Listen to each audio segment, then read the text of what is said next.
Goeienaand broers en susters, baie welkom by ons eerste aand van Week van Gebed.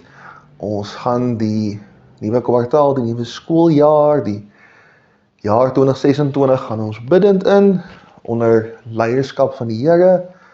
En vanaand is die eerste aand waar ons hierdie hele jaar spesiaal opnuut aan God wy. Ons gaan 'n baie basiese reeks doen hierdie jaar oor geloofsekerheid.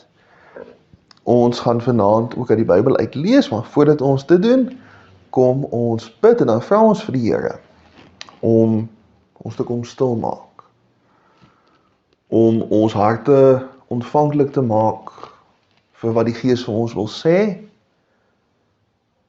en om net 'n bietjie spoed te verminder vir die volgende paar minute.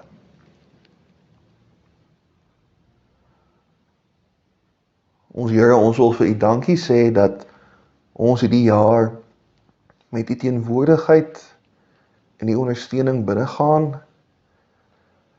En ons vra dat U vir ons 'n boodskap wat vanaand dalk nie maklik is om te hoor nie, dat U dit vir ons ook sal oopbreek in die skriflesing. In ons harte sal dit wortel skiet.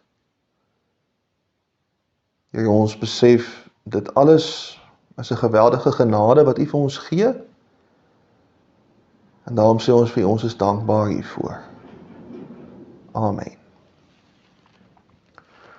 Ons lees vanaand uit Romeine 3 en ons lees die laaste helfte van vers 10 tot by vers 24. En dit begin hier op bladsy 178 in die Nuwe Testament. Daar is niemand regverdig nie, selfs nie een nie. Daar is niemand verstandig nie, daar is niemand wat God soek nie. Almal het afgedwaal, saam met hulle ontaard. Daar is niemand wat goed doen nie, daar is selfs nie een nie. Hulle keel is 'n oop graf, met hulle tonge bedrieg hulle. Die gif van ander is op hulle lippe. Hulle mond is vol vervloeking en bitterheid. Haastig is hulle voete om bloed te vergiet. Verwoesting en ellende is op hulle paaie, en 'n pad van vrede ken hulle nie. In hulle oë is daar geen vrees vir God nie. Ons weet dat alles wat die wet sê gerig is aan diegene wat onder die wet staan, sodat elke mond die swye opgelê kan word, en die hele wêreld hulle voor God moet verantwoord. Daarom sal geen mens op grond van die uitvoerings van die wet voor hom geregverdig word nie, want juist deur die wet ken ons die sonde. Maar nou word die geregtigheid van God, waarvan die wet en die profete getuig, sonder die wet bekend gemaak. Hierdie geregtigheid gee God deur die geloof in Jesus Christus aan almal wat glo. Want daar is geen onderskeid nie. Almal het trouens gesondig en die eer van God ontbreek by hulle. En tog word hulle God goedgunstig op grond van sy genade vrygespreek deur die bevryding in Christus Jesus. Ons lees net tot sover. Mag die Here elkeen seën wat hierdie woord hoor en ook daaraan gehoor gee. Toe ek in die hoërskool was, het ons CSV juffrou die kringleiers die EE3 kursus geleer. EE3 of Evangelism Explosion 3 is 'n eenvoudige kursus om mense van Jesus te vertel. En die kursus is toe verder vereenvoudig sodat kleinkinders ook kan evangeliseer. Daar's 'n bladsy met 5 blaaie met verskillende kleure en elke kleur verteenwoordig 'n stap in die verlossingsleer. My een lewensoriëntering onderwyser het dit so goed verduidelik, ek onthou dit vandag nog. Goud, eerste bladsy, is God se goeie skepping. Swart is die sonde wat die skepping verdoem. Rooi is Jesus se bloed en verlossing. Wit is die nuwe mens wat nou sondeloos en skoon is voor God. En groen is groei, dis die laaste bladsy, en die Heilige Gees wat ons bemagtig en ons vernuwe. Maar die boekie sonder woorde was nie die eerste een om hierby uit te kom nie, en EE3 was ook nie eerste nie. Ons sou tegnies moet sê die Bybel was eerste, maar hierdie opsomming van die verlossingsleer is ten minste 500 jaar oud, kom uit Martin Luther uit. Die Heidelbergse Katekismus, wat ek met al ons belydenniskinders behandel, wys dit ook vir ons. Almal is goed geskape, maar almal is sondig. Jesus verlos enige iemand wat verlos wil wees, en hulle word dan heilig en salig verklaar. Soos die Gees in ons werk, word ons meer en meer herskep om soos Jesus te wees. Nou dis nou hopeloos te kort verduidelik, maar dis die eerste 7 weke van die Heidelbergse Katekismus. Ons leer daaruit dat eintlik is daar nie so iets soos 'n onskuldige mens nie. Die meeste van ons dink ons is goeie mense en ons is reg. Dis nie eenvoudig of vanselfsprekend om elke dag te kies om die Here te dien nie. En geen wet of reël van die staat, van enige staat, gaan ons dwing om iemand anders ooit te help nie. Nou, ek wil graag hoor of julle ook voel soos wat ek voel. Ek voel meeste van ons, meeste dae, sondig meer nie, as wat ons wel sondig. Is dit akkuraat? Ek dink so. Maar om goed te wees is een ding, om sondeloos voor God te wees is 'n ander. Dit gaan nie oor die gemiddeld van ons lewe nie, dit gaan oor enige oortreding. Kom ons sê ek bak 'n koek, en een van die eiers wat ek in die deeg gooi is vrot. Gaan jy die koek eet? Ek dink nie so nie. Maar hoekom nie? Meeste van die bestanddele was daar nie vrot gewees nie. As ons nie op die eet is nie, hoekom sal ons nie die koek eet nie? Want daar was een vrot eier gewees. As ons gaan net met die 10 gebooie, dan is daar dalk mense in die gemeente wat 'n kans het om sondeloos te wees. Ek is nie deel van die statistiek nie. Ek was al baie mislik met my ouers. Ek het verseker al iets gevat sonder om te vra en ek was beslis al begeerig.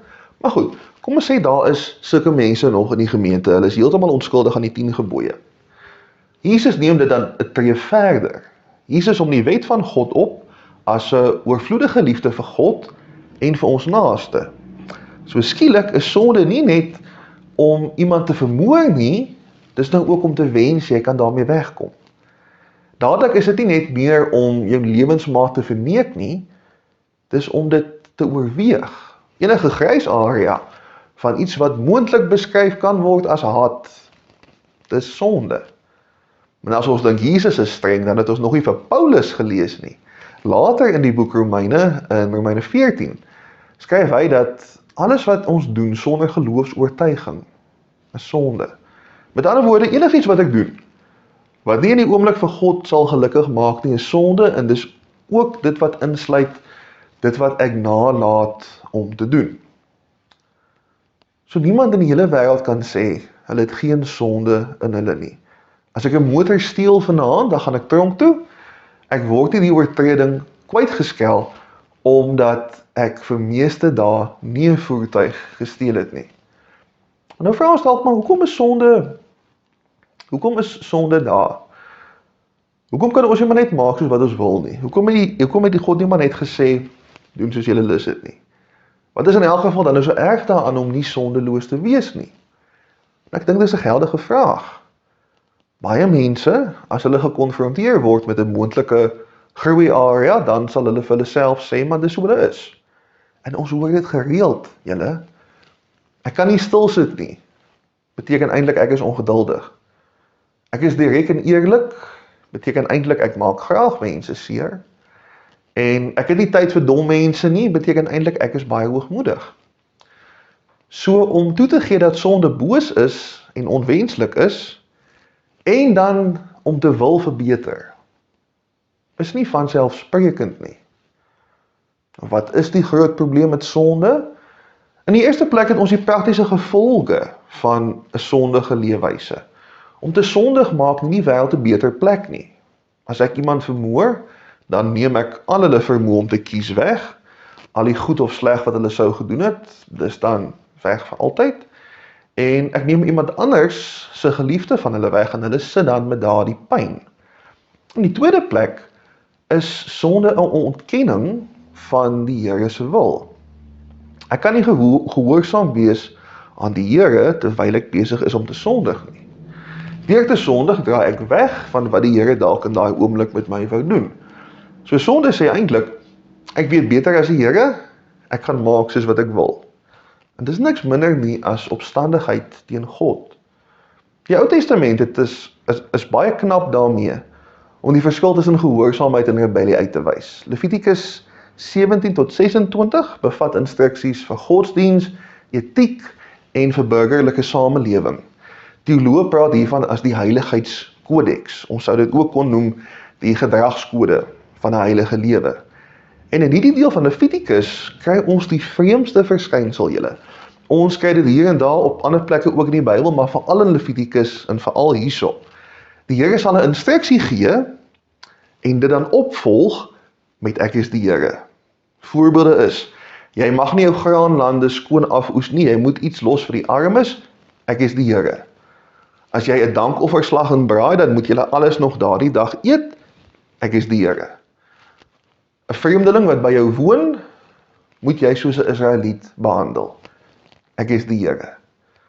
En dan wonder ons maar, hoekom is dit so geskryf? En dit is waarskynlik omdat God heilig is, en daarom moet die volgelinge van God ook heilig wees. Omdat God goed en regverdig en heilig is dit God se wil dat ons dit ook is. Sonde doen afbreek daaraan, en maak dat ons op die ou end minder soos Jesus is. Ons gaan môre aand gesels oor verlossing en oor regverdiging. Ek wil nie nou al te veel daaroor sê nie, maar vir ons wat gewone sondige mense is, het die Here 'n ander plan gemaak. Ons kon nie self die plan maak nie, ons kon dit nie uitvoer nie, want ons is doodgewoon te sondig. Selfs al is ons ongetwyfeld goeie mense, bly ons nogtans net mense. Niks daarmee verkeerd nie, maar mense is van nature nie heilig nie. As ons dink ons is, dan flous ons moontlik onsself. Maar, ten spyte hiervan, is niemand van ons vanaand met 'n weerligstraal getref nie. En in die tyd wat hierdie video uitgaan, hoop ek nie, dit is iemand se lot in ons distrik nie. Ek is jammer as dit is, maar ek dink nie dit gaan wees nie. Ons lewe almal in die teenwoordigheid van die Here. Sondig soos wat ons is, maar ons lewe. Ek het groot geword met die storie van die hoofpriester wat met 'n tou om sy been na die Here toe is. Een keer 'n jaar is die hoofpriester van Israel by die tempel se heiligdom of by die tent van ontmoeting daarin. En dan op die dag van versoening pleit hy namens die volk by die Here vir vergifnis. Nou die legende loop dat hy is daarin met 'n tou om sy been, vir as die Here hom dan dalk sou doodmaak. Dan kan die ander priesters hom daar uitsleep sonder om self voor God te hoef te verskyn. Nou daar's nie enige bewyse dat Israel of Juda dit ooit so gedoen het nie, maar ek dink dit is 'n wonderlike staaltjie want dit wys iets van sonde voor God. En tog, hier is ons nog, né? Ons noem die naam van Jesus, ons bid, ons sing, ons weet God is hier, en niemand van ons word doodgeskok nie. Nou, dis nie omdat ons verdien om voor God te wees nie, dis nie omdat ons verdien om hier te wees nie. Niemand van ons verdien uit ons eie uit God se teenwoordigheid nie. En dis omdat God vir ons 'n geskenk gee. Die Here nooi ons in 'n geloofsgemeenskap in, want die Here kies om dit te doen. Nou, daar is dele van ons geloof wat ons self behartig. Ons kies om ons geloofsgewoontes te oefen. Ons besluit om moreel en eerlik te lewe. Maar niemand het 'n plek in Jesus se kerk verdien nie. Niemand nie. Om bloot hier te wees is 100% 'n geskenk wat die Here ons gee. Nou soos wat ons nou sit, ons maak ons oë toe en dan neem ons net 'n oomblik om die Here te dank. Dink aan hoe broos en bevrydend dit terselfdertyd is om verniet die Here se kind te mag wees. Ons gee 'n paar oomblik om die Here doodgewoon te dank vir die liefde en aanvaarding. Kom ons bid saam.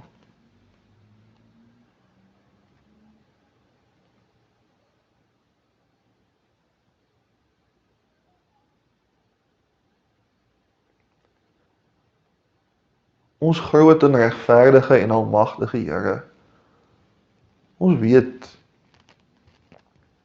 al het ons een keer iets verkeerd gedoen, is ons nie eintlik werd om voor U te sit of te staan nie. Maar U liefde is so groot. U maak vir ons 'n plan, sonder om enige iets van U heiligheid en U regverdigheid prys te gee. Here, ons vra dat ons vanaand sal besef dat ons u kinders is, want u het ons die kans gegee, en dat dit niks is wat ons gedoen het nie. En daarvoor loof ons u, daarvoor prys ons u,